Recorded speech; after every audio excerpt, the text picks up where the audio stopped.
Creativity is an addiction. We have to have it. We starve for it.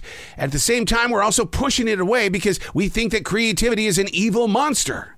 Unplugged, because we will always say yes to creativity, totally uncut, because we all make mistakes, so turn it into a tool. This is Arroe Unplugged. It was one of the most oddball feelings.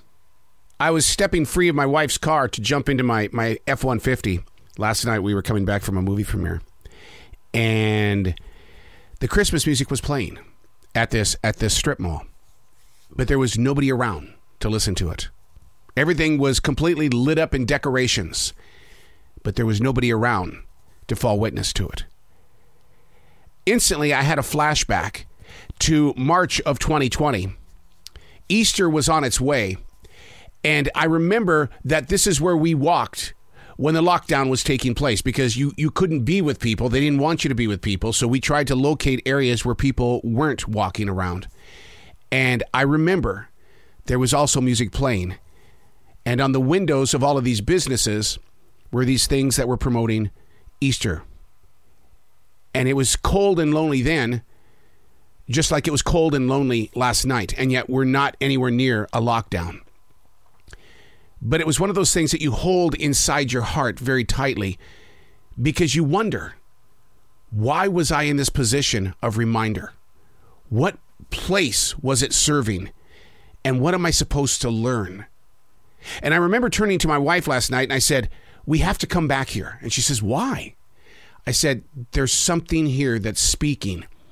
And tonight, I don't understand the language, but we have to come back. Because I think the next time that we return to this moment, all this Christmas music, all of these lights around us, there's something going on, and I'm supposed to be here to learn. Have you ever been in a position like that? Hey, it's Arroe. This is The Choice. This is what I was writing while the sun was waking up on a brilliant new day. Today we're reading from December 8th, 2022, a very powerful line from a brand new movie that's coming out. I can't speak of it because there's an embargo. All I can say is that there's a very powerful line in a movie that's coming out that speaks directly into the eyes and hearts of all creative people. There's going to come a time where you have to sit back and realize that you are only one of 100. One of 100. That there's going to be many more like you that follow you.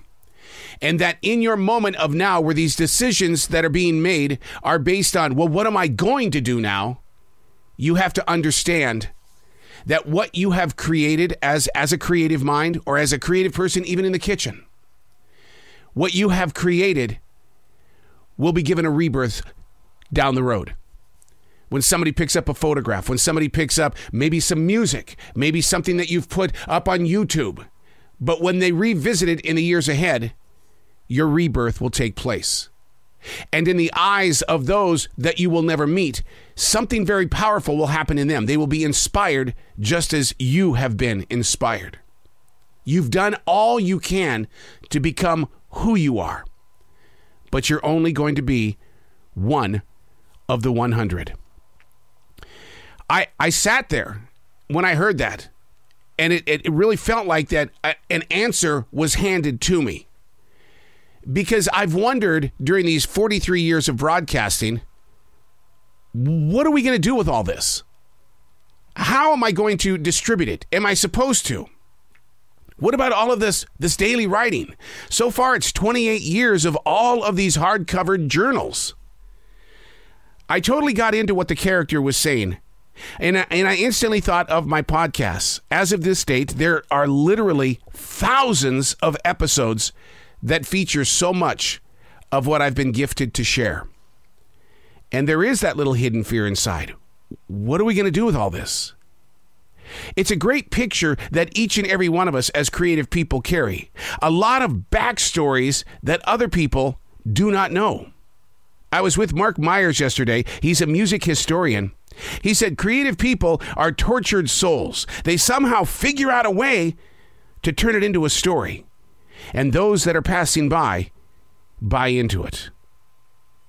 The goal is to pull it from the roots, only to learn that it will always go deeper than you. I'm Arroe, and that's what I was writing while the sun was waking up on a brilliant new day.